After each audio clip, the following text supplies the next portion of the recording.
السلام عليكم حبايبي طلبة وطالبات الصف الثالث الإعدادي، أهلا ومرحبا بكم في فيديو جديد على قناتكم يحيى أكاديمي مع مستر يحيى عبد العاطي محمد المصري كينج الإنجليش. إن شاء الله في الفيديو يا حبايبي هنشرح قواعد اللغة الإنجليزية بطريقة بسيطة جدا سهلة جدا.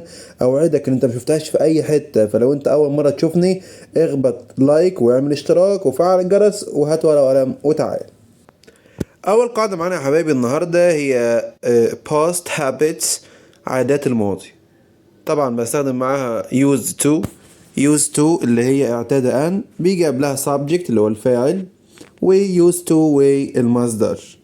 فاعل used to والمصدر بتدل ان الحاجة دي انا كنت بعملها زمان بس دلوقتي بطلت اعملها. I used to eat a lot of sweets when I was a child. انا كنت متعود او انا اعتدت ان انا اكل حلويات كتير وانا صغير، معناها دلوقتي ان انا كبرت ومش باكل حلويات كتير.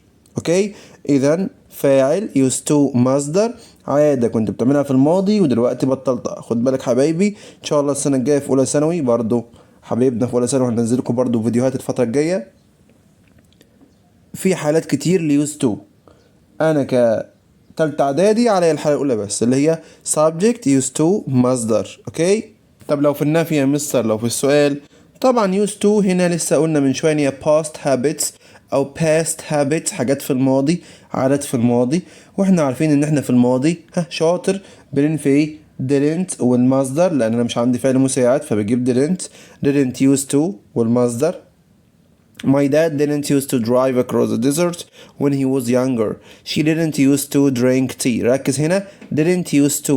لو أنا عايز أنفي never هقول never used to.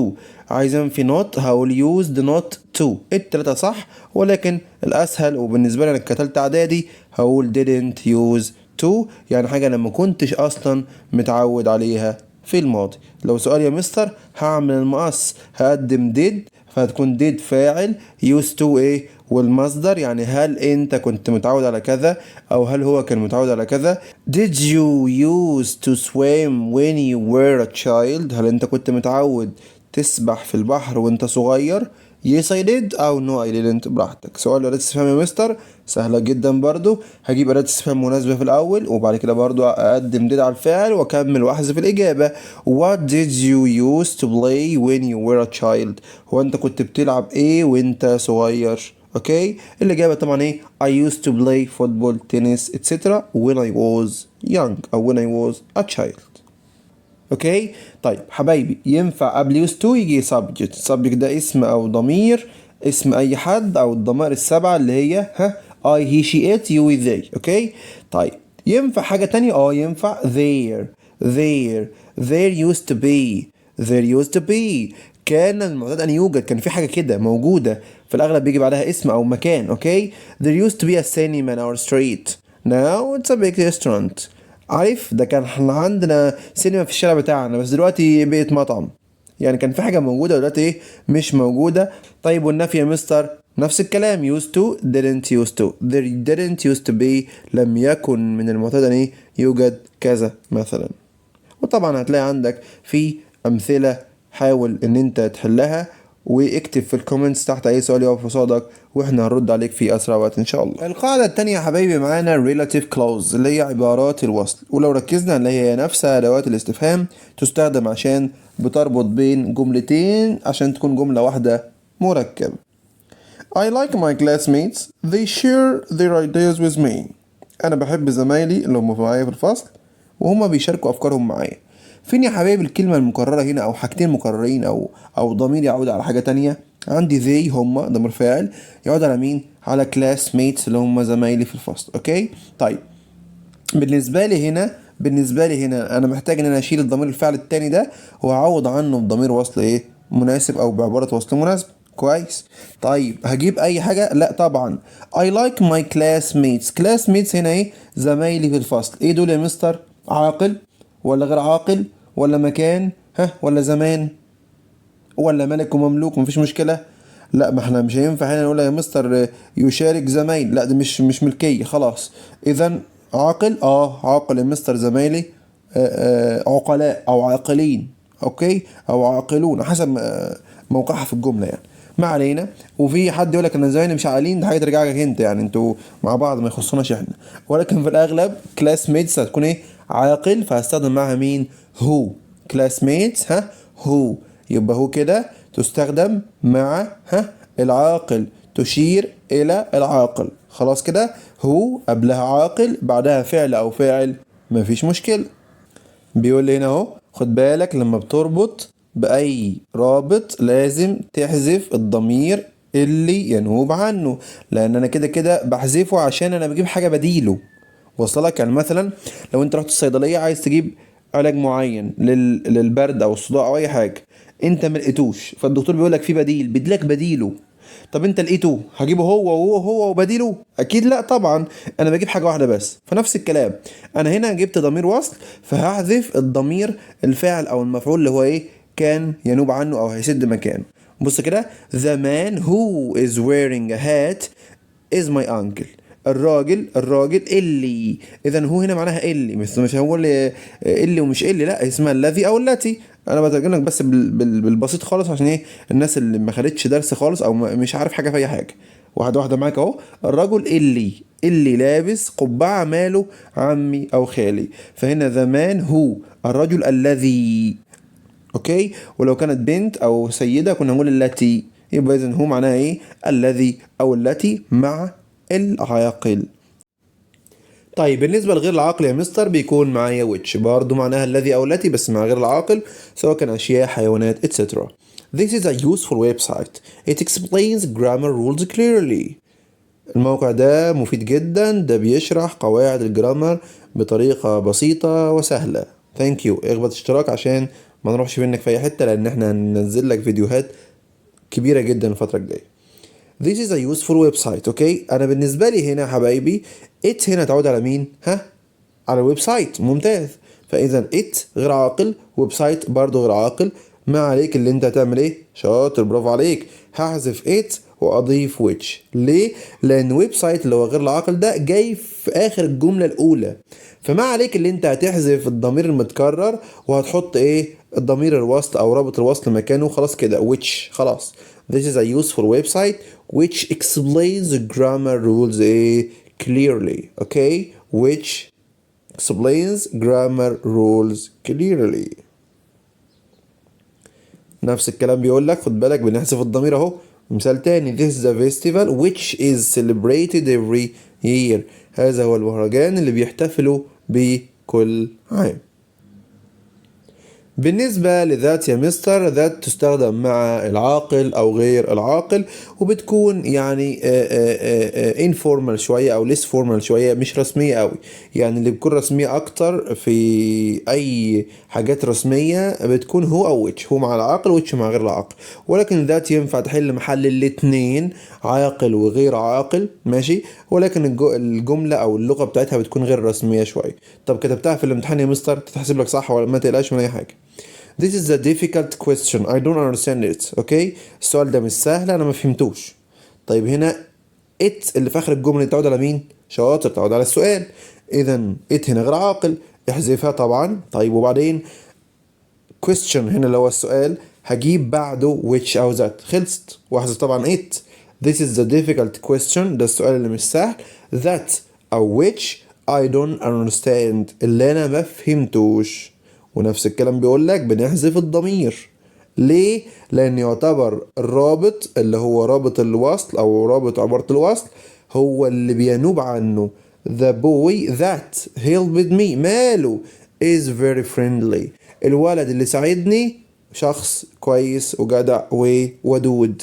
The boy that او the boy who. كده that مكان العاقل وغير العاقل. طبعا في حالات بستخدم فيها دول وما بستخدمش فيها دول، ولكن دول او دول هيكون السنة الجاية ان شاء الله. ما حدش يكون مع دول على حساب دول لو سمحتوا يعني. بالنسبة للملكية يا حبايبي بتكون whose. Omar is my friend. His book was lost.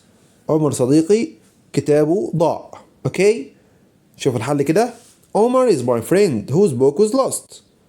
عمر صديقي اللي كتابه ضاع. whose هنا برضو تدل على الملكية.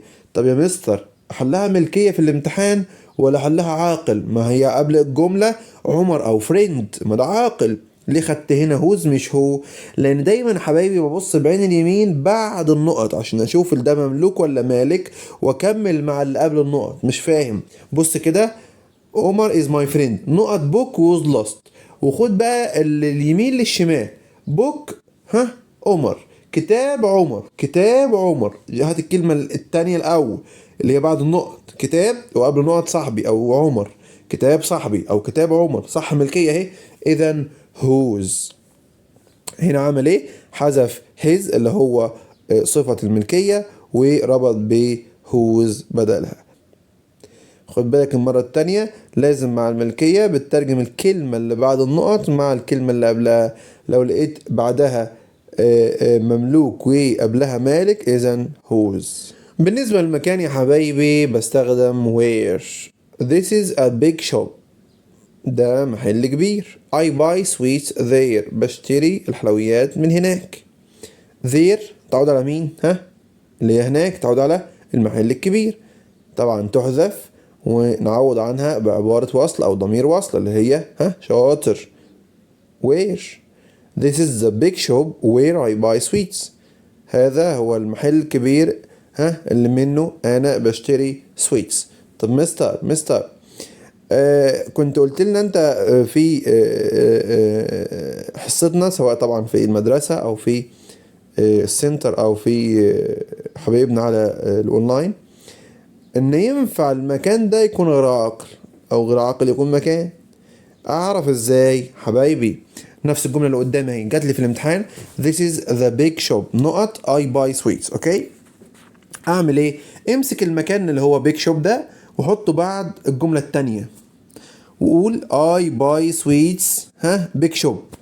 انا اشتري حلويات محل كبير. هو الجمله كده راكبه على بعضها؟ لا طبعا، عايز اقول من ها حرف جر اهو. انا بشتري الحلويات من محل كبير.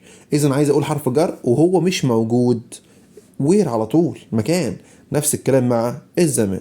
اوكي، طيب قلت ايه؟ this is the big shop ده المحل الكبير مثلا اللي بابا اشتراه. اوكي، بابا اشترى المحل. طب بابا اشترى المحل، انا هنا مش عايز حرف جر خلاص يبقى which او that. اوكي، طب لو كان في حرف جر this is a big shop نقط I buy sweets ها from. اوكي، from مكتوبة هي مستر، اذا طبعا تكون which او that. This is the classroom where we study science. ده الفصل اللي احنا ايه بندرس فيه علوم. نفس الكلام بص كده we study science classroom. احنا ندرس علوم الفصل. عايز اقول في الفصل. اوكي، اذا هنا where. بالنسبة للزمان يا حبايبي بستخدم معاه when معناها عندما بتشير إلى الوقت أو الزمان. I learn best in the morning time. أنا بتعلم بشكل أفضل في وقت الصباح. Morning is the time. الصباح هو الوقت نقط I learn best. يا مستر هو ده زمان ولا غير عاقل؟ امسك الزمان أو المكان وخليه في الآخر بعد الجملة التانية. I learn best بتعلم بشكل أفضل الصباح. عايز أقول إيه؟ في الصباح. إذن when. طب لو في كانت مكتوبة كانت هتكون which أو that. I remember the day when I won the gold medal. أنا فاكر اليوم عندما فزت بالميدالية الذهبية. طيب نفس الكلام، أنا فزت بالميدالية الذهبية اليوم؟ لا، في اليوم في إذن when.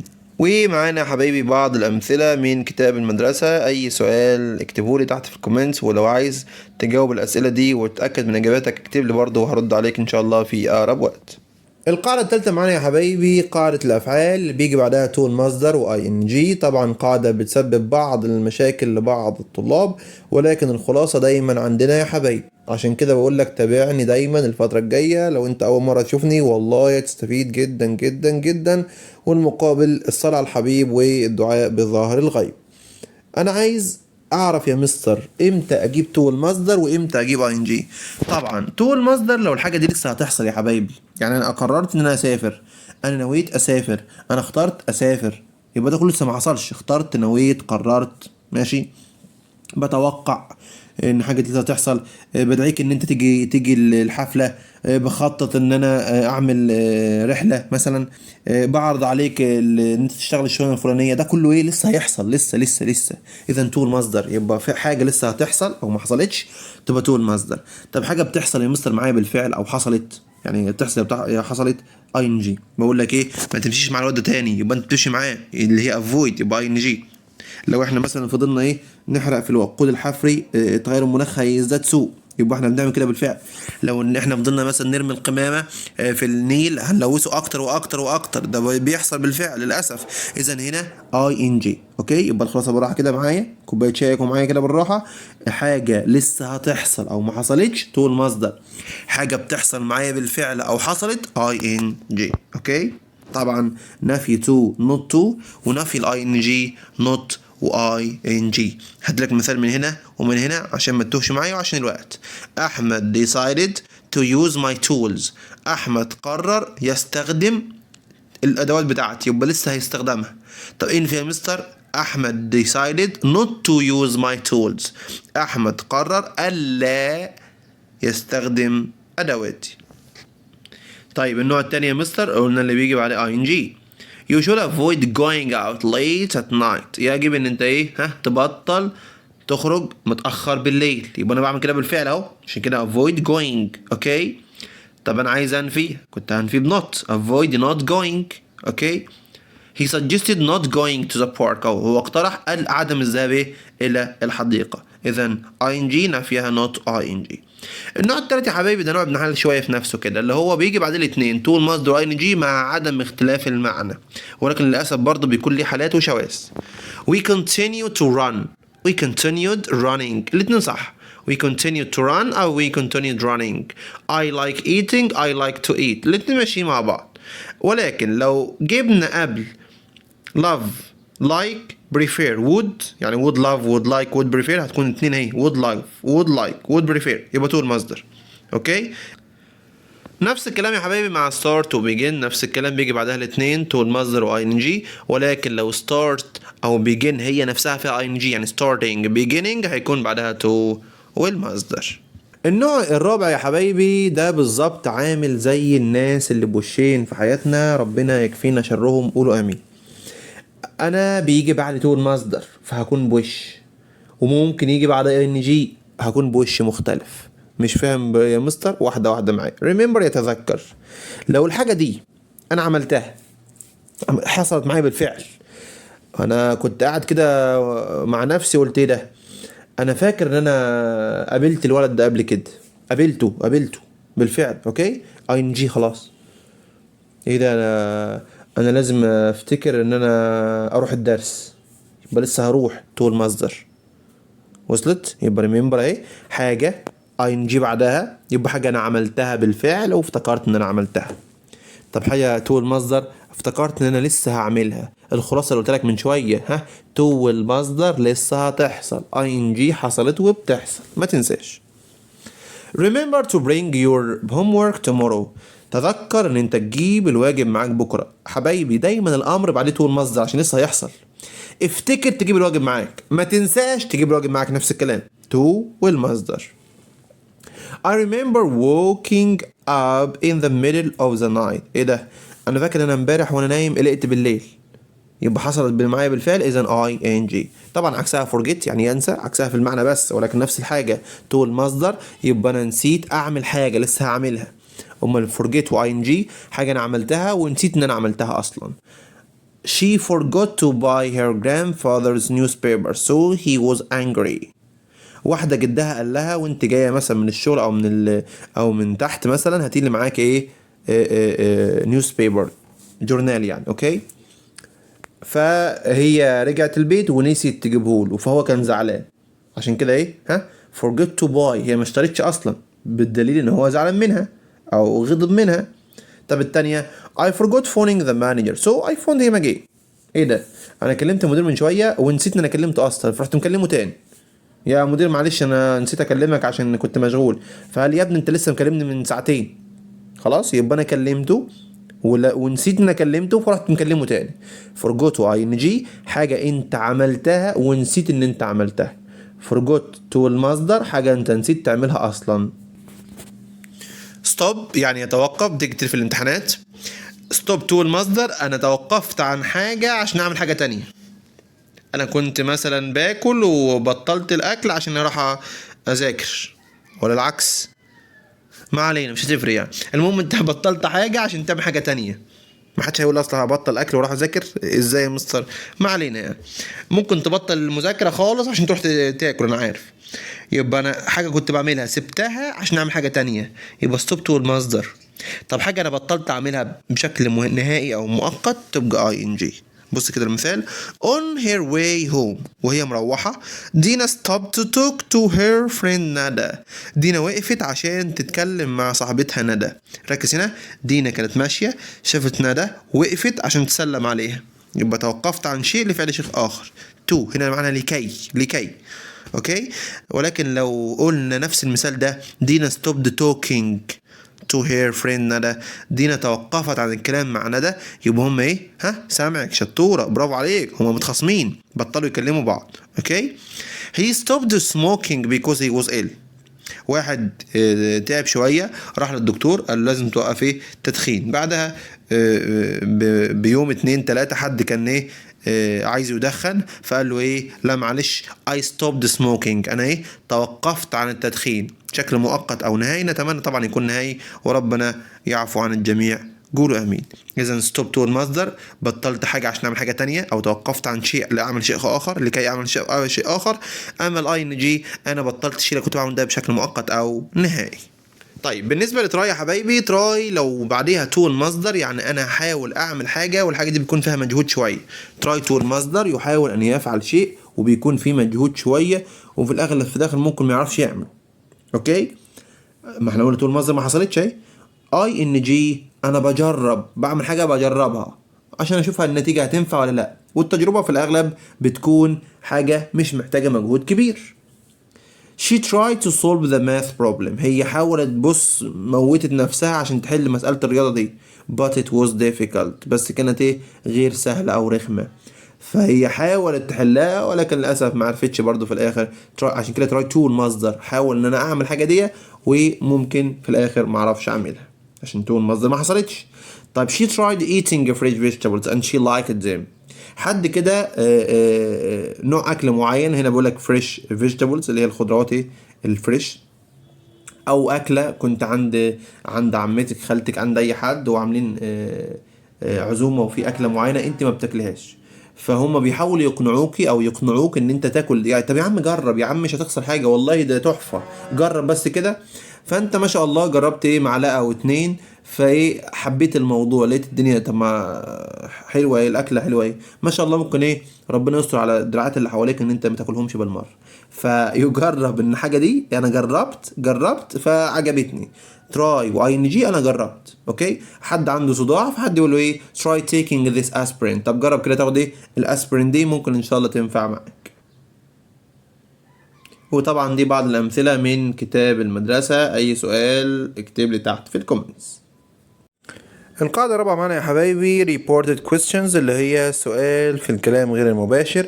عارفين يا حبايبي ان الاسئلة عندنا نوعين، yes no questions و WH questions. السؤال بفعل مساعد معناه هل، والسؤال بأداة استفهام.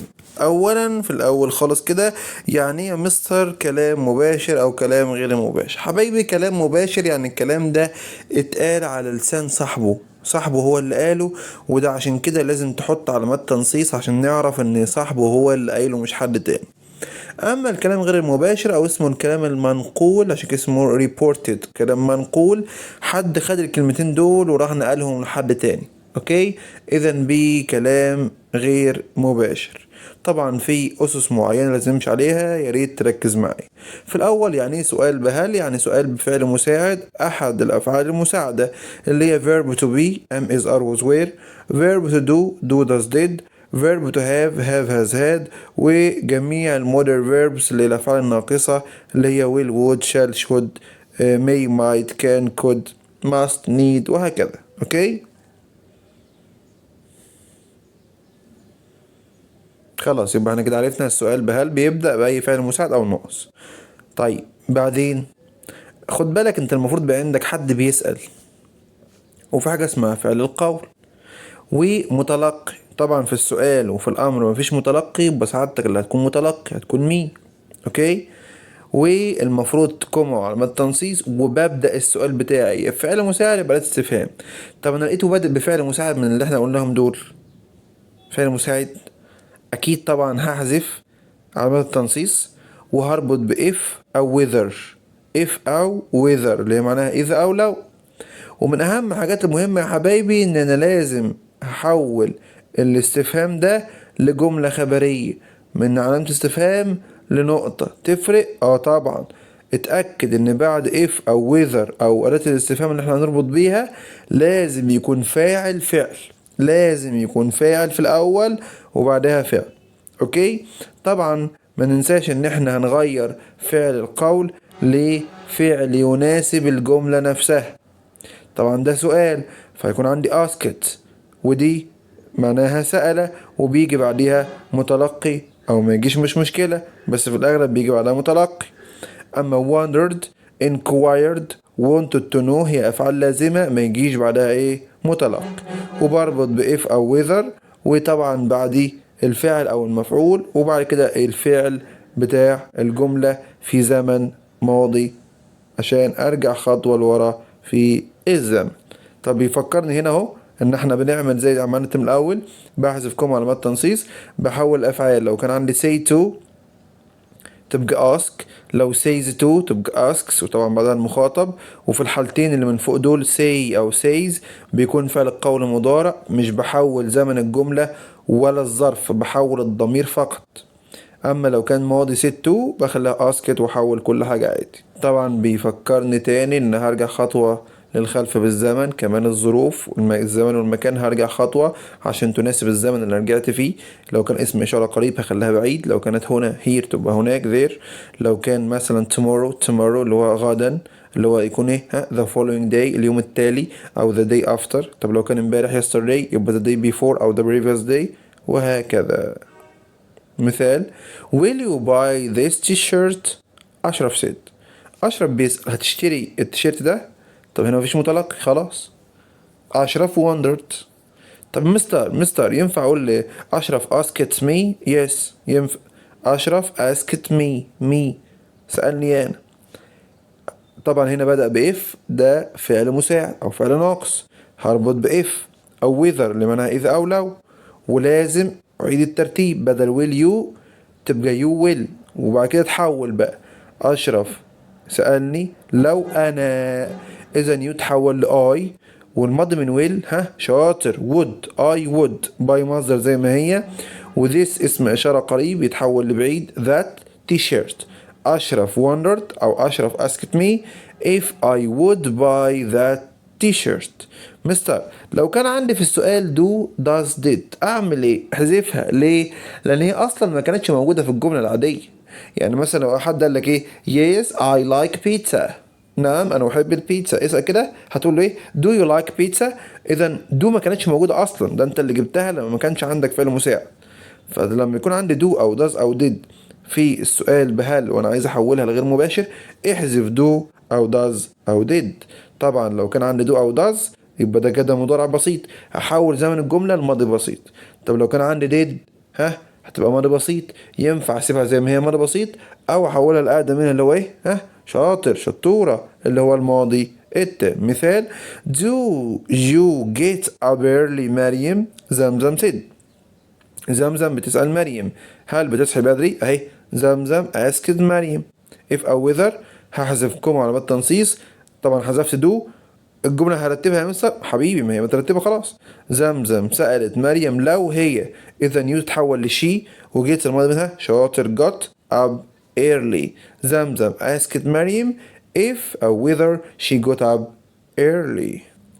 مدينا هو مثال على did وبيقول إن أنا أحول زمنها لماضي تام. طبعا ينفع ماضي بسيط ولكن يفضل أقدم اللي هو الماضي التام. Did you see the criminal؟ The officer said. الضابط بيسأل هل شفت المجرم؟ the officer asked me أو asked بس ينفع ولا asked تنفع الاتنين. if أو whether حذفنا did. لو أنا يتحول لI، و see ينفع خلاها so أو had seen.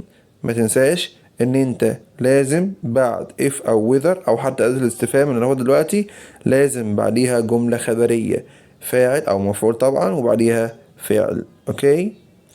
النوع التاني يا حبايبي اللي هو WH questions اللي هو السؤال بلا استفهام. خد بالك هي الخطوات ما عدا بس بدل ما احنا كنا بنربط بإف أو whether في السؤال بهل، هربط بنفس آلات الاستفهام اللي موجودة عندي، نفس آلات الاستفهام what when where why etc. اوكي. بعدها نفس الكلام هيكون ايه فاعل او مفعول بعد كده فعل وهكذا. do does did هتحذف وكل حاجة زي ما قلناها بالحرف.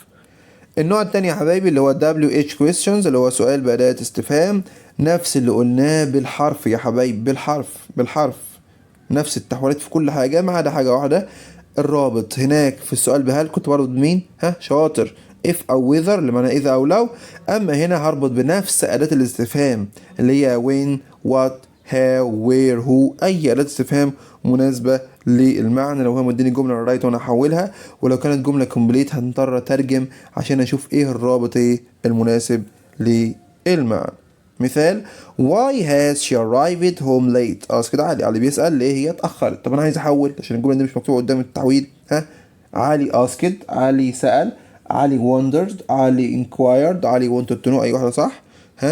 طيب هحذف كم علامات تنصيص، هربط بواي اللي هي لماذا زي ما هي، وبعدين لماذا هي شيتن زي ما هي شي، الماضي من هاز هاد، وكمل الجملة زي ما هي ولا الهوا اهي.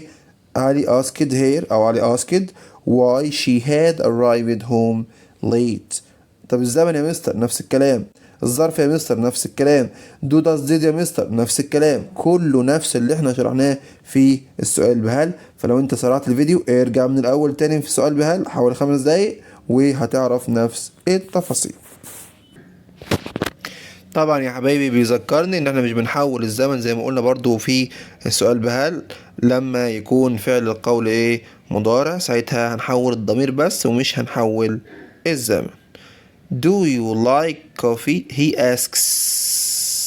يبقى he asks أو he asks me. if I لو أنا like coffee like أهي يا مستر ليه ما حولناهاش عشان asks. عارف لو نفس المثال ده بالظبط وكانت مكتوبة he asked ساعتها كنا هنقول he asked if I liked coffee.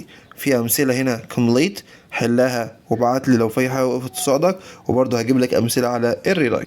يلا يا بطل عايش حل واكتب لي تحت في الكومنتس. القاعدة اللي بعد كده يا حبايبي أزمنة الماضي. طبعا الأزمنة السردية هي الأزمنة الخاصة بزمن الماضي، سواء كان ماضي بسيط أو ماضي مستمر أو ماضي تام أو ماضي تام مستمر. علينا طبعا احنا الماضي البسيط والماضي التام. طبعا أنا علي الماضي التام بس هو بيرجع لي كده حبة بسيطة على الماضي البسيط. طبعا الماضي البسيط اللي هو شاطر. التصريف التاني للفعل اللي هو لو فعل منتظم هنضيف دي أو اي دي أو اي دي، لو فعل غير منتظم يحفظ كما هو. النفي ديدنت والسؤال بالمقص زي ما خدنا في قاعدة يوز تو اللي في أول الفيديو. لو أنت سرعت برضو ارجع اسمعها وارجع لنا تاني. بالنسبة للماضي التام يا حبايبي ده تام يعني تصريف تالت، ودايما الأزمنة التامة بيكونها فيرب تو have has had. have has لو مضارع تام، had لو ماضي تام. عشان كده التكوين هنا subject had plus past participle أو PP had وتصريف تالت. he had done his homework before he watched TV. عامل الواجب قبل ما يتفرج على التلفزيون. لو ركزت هنا حبايبي أنا عندي حدثين، عمل الواجب واتفرج على التلفزيون. من اللي حصل في الأول؟ شاطر، عمل الواجب وبعد كده اتفرج على التلفزيون. عرفت منين؟ برافو عليك، لأن هنا هاد دان عمل الواجب جاي ماضي تام، واحنا قلنا إن الماضي التام أقدم من الماضي البسيط. عشان الناس اللي مش عارف الماضي التام يا حبايبي أقدم من الماضي البسيط. ده حدث تم قبل حدث آخر في الماضي، حاجة حصلت قبل حاجة تانية فين؟ زمان في الماضي. عملت حاجتين يبقى الحاجة الأولى تام واللي بعدها بسيط. اوكي. طيب لو انا عايز انفي he hadn't done خلاص، عايز اسأل had he done، يبقى اذا عندي فعلين اهو، فعل مساعد اللي هو had وتصريف تالت اللي هو الفعل الاساسي. عايز انفي او اسأل بدل had تبقى hadn't، وعايز اسأل اعمل المقص. ولو سؤال بلا استفهام برضه هجيب بلا استفهام الأول بعد كده أعمل المقص. الاستخدام زي ما احنا قلنا إن أنا عندي حدثين في الماضي، الحدث الأول أقدم واحد فيهم تام واللي بعده بسيط. I went to the cinema after I had completed my work. رحت السينما بعد ما خلصت شغلي. يبقى انا خلصت شغلي في الاول وبعد كده رحت السينما. الحدث الاول تام والتاني بسيط. طب لو حدثين تام بسيط. طيب لو العكس بسيط تام، دي اللي هي الروابط. في بعض الروابط بيجي بعدها بسيط وفي بعض الروابط بيجي بعدها تام، وهنشوفها دلوقتي حالا. روابط الماضي التام يا حبايبي after و as soon as بعد او بمجرد ان. روابط ماضي تام يعني تام بسيط. after تام بسيط. as soon as زيها تام بسيط. after و as soon as زي بعض، بعدهم ماضي تام والجملة التانية ماضي بسيط. يعني الحدث الأول في الأول اللي هو الأقدم وبعد كده الحدث البسيط. طب لو هنجيب رابط في النص، ها ينفع؟ شاطر شاطر. ها عبارة الكينج بتاعتنا اللي هي ايه؟ الراجل ها بكلمته والرابط بجملته. الرابط بجملته يعني after و as soon as تيجي في النص ويتحرك معاها الماضي التام والماضي البسيط هو اللي يجي في الأول. يبقى بسيط after تام. after he had parked his car he went to work. بعد ما ركن العربية راح الشغل. طب انا ممكن اقول ايه؟ ها he went to work راح الشغل after he had parked his car بعد ما ركن السيارة. الاتنين صح. طيب روابط الماضي البسيط يا مستر before by the time when. before بسيط تام. قلنا after تام بسيط before بسيط تام. after اولها ايه و as soon as اولها ايه زي بعض بعدهم تام بسيط. before اولها before by the time ب برضو بي او بي. before و by the time وبسيط. before by the time بسيط. before بسيط تام after تام بسيط. before و by the time when بعدها بسيط تام الحدث التاني وبعد الأول. ولو هنجيبها في النص نفس الكلام برضو دايما بعدها الحدث التاني وهيجي قبلها الحدث الأول. before he arrived قبل ما يوصل his uncle had left to منصورة. عمه أو خاله إيه؟ راح المنصورة أو مشي على المنصورة. يبقى كده هو ما شافوش، خد بالك عشان الحدث تم خلاص had left مشي. طيب لو انا عايز اعكس او his uncle had left to منصورة ها before he arrived. في ميزة مهمة جدا، ميزة لذيذة اللي هي after before لو ما فيش بعدها فاعل بيجي بعدها الفعل المضاف له ايه؟ ing. after parking his car بدل ما كانت ايه؟ after he had parked. before watching بدل ما كانت before he watched. before watching TV. after ing before ing زي while برضو ing. في الامتحان يا مستر اعرف ازاي after ولا before من الجملة التانية. بص كده الجملة التانية he went ماضي بسيطة اهي يبقى اللي قبلها تام يبقى after. الجملة التانية في الجملة التانية had studied تام اللي قبلها بسيط يبقى before. من اهم الروابط جدا جدا جدا يعني اللي جايه دي، الحته اللي جايه دي ركز عليها، بتيجي في 10 15 محافظه. الحته اللي جايه دي بتيجي في 10 15 محافظه، ركز معايا. till until till until till until بيجي بعدها ماضي تام. طب ما دي زي افتر يا مستر ليه ما كتبتش فوق؟ لان till until يا حبايبي في الاغلب 99% بتكون في الوسط. بلس ايه تاني؟ ان بيجي قبلها في الاغلب كده ماضي بسيط في الاغلب بيكون منفي. والنفي بتاع الماضي البسيط didn't والمصدر او wasn't weren't واسم او صفه او حرف جر او couldn't والمصدر اوكي او never وتصريف تاني او wasn't weren't والتصريف التالت لو هي مبني المجهول وعيش. المهم قبلها في الاغلب بيكون منفي. ولو مش نفي قاعده بيكون نفي معنى يعني فعل يفيد النفي. فعل سلبي زي refused مثلا رفض، ما هي معناها ايه؟ ها didn't agree لم يوافق او didn't accept اوكي. he didn't watch TV until he had done his homework. هو لم يشاهد التلفاز حتى فعل الواجب او انتهى من الواجب وعمل الواجب في الاول وبعد كده اتفرج على التلفاز. لان ممكن تجيلك في حالتين، ممكن تيجي ريرايت يجيب لك جمله فيها افتر او بيفور وعايز انتل، فانت هتجيب انتل بعدها التام وقبلها بسيط تنفيه. او يجيب لك انتل في الكومبليت وعايز اللي قبلها او اللي بعدها، وفي الاغلب عايز اللي قبلها عشان يكون ماضي بسيط منفي. لان ممكن حد يعملها واتشت بس تحسب ده غلط. الصح didn't watch. خدنا قبل كده يا حبايبي روابط السبب والنتيجة. نتيجة بيكون سبب سو نتيجة اوكي. طيب بالعقل والمنطق السبب والنتيجة الأول؟ شاطر. السبب طبعا الأول مش النتيجة. السبب هو اللي قبل النتيجة، ركز معايا. السبب اللي حصل وترتب عليه النتيجة. طب اللي حصل في الأول التام، إذا السبب هيكون تام والنتيجة بسيط بس كده. يبقى بيكوز هيكون قبلها نتيجة اللي هو الماضي البسيط وبعدها السبب. إخوات بيكوز مين؟ as و since معناها لأن. طيب بالنسبة لسو that's why و therefore و as a result اللي هي معناها ولذلك أو لهذا السبب هيكون بعدها النتيجة اللي هي البسيط وقبلها السبب اللي هو التام. Ali was tired because he had worked hard. علي كان متعب لأنه عمل بجد. اعكس علي had worked hard علي عمل بجد so ولذلك he was tired كان متعب. إذا السبب تام والنتيجة بسيط. شوية أمثلة يا حبايبي كومبليت، وهجيب لك شوية رايت عشان نكسر الدنيا. حل يا بطل. القاعدة الأخيرة معانا يا حبايبي reported orders، اللي هو جمل الأمر في الكلام غير المباشر اللي خدناها من شوية كانت الاستفهام. ده الأمر، وطبعا الأمر أسهل ما يكون، سهل جدا، أسهل من الجملة الاستفهامية أو حتى الخبرية اللي كانت في الترم الأول. الأمر يا حبايبي معناه مصدر أو always والمصدر، والنفي أو النهي اللي هو don't والمصدر أو never والمصدر. فببساطة جدا لو أنا لقيتها حاجة كويسة open the door، افتح الباب مثلا، هنا مصدر أهي، او study hard ذاكر بجد، خلاص يبقى هربط بتو ان. لو هي حاجة don't ما اعملهاش، don't eat too many sweets ما تاكلش حلويات، او never eat too many sweets ما تاكلش حلويات، يبقى not to، خلاص نفي to not to. اوكي تاني هبدأ. بص المثال ده مثلا open the door لين said mom، افتح الباب يا لين ماما اللي قالت، يبقى mom ordered لين، او مام asked لين، ماما طلبت من لين او امرت لين ان هي تعمل ايه to open the door، بس كده. طب التانية اللي هي don't eat too many sweets عمرو said father، الاب قال عمرو او حذر عمرو ان هو ما ياكلش، اذا father warned عمرو، حذر عمرو. warned فعل مهم جدا بيجي في الامتحانات، واول ما تلاقي warned يبقى not to او العكس. father warned عم not to أن لا اللي هي قال لا eat too much sweets. اوكي، ولو كان عندي طبعا ضمائر هحولها برضو، لو كان عندي ظروف زمان او مكان برضو هحولها. وطبعا هنا بيذكرني ان انا بحذف علامات تنصيص وبربط تو في الاثبات ونوت تو في النفي حسب امر ولا نهي، وبحول الضمائر حسب طبعا المتكلم والمخاطب حسب المعنى. زي في المثال رقم 8 بيقول لك أميرة said lend me your camera علي، أميرة قالت سلفني الكاميرا بتاعتك يا علي.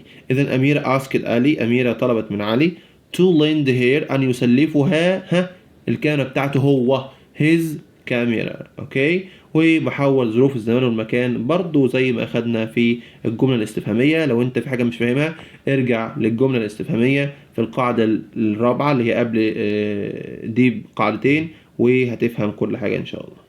ودي بعض الأسئلة، لو انت حابب تشارك معانا في الكومنتس بحلها هرد عليك ان شاء الله في اسرع وقت. وكمان أسئلة رايت عشان تحل يا بطل.